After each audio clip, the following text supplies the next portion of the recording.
Alpha public school, Indian oil petrol pump के सामने, Raipur road, Mungeli. राज्य सरकार के आदेशानुसार फूड फॉर ऑल योजना के तहत 15 जुलाई से पुराने राशन कार्डों के नवीनीकरण का कार्य प्रारंभ हो चुका है। इसके लिए प्रत्येक ग्राम पंचायतों व नगरीय निकायों के वार्डों में 15 से 29 जुलाई तक शिविर आयोजित की जाएगी। इसी के साथ ही मुंगेली जिले में राशन कार्ड नवीनीकरण शिविर का आयोजन किया जा रहा है।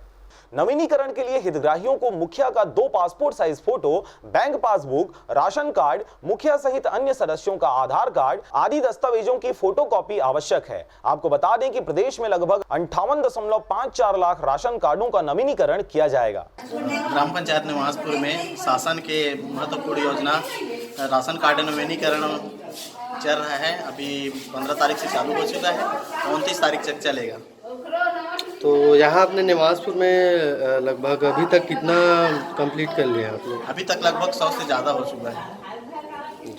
क्या क्या फॉर्मेलिटीज लग रहे हैं? उसमें आधार कार्ड लग रहा है, पासबुक, मुखिया का पासबुक का फोटोकॉपी और मुखिया का 2 फोटो लग रहा है और आधार कार्ड के सभी सदस्य का फोटोकॉपी लग रहा है। Bureau report RJ रमझाझर।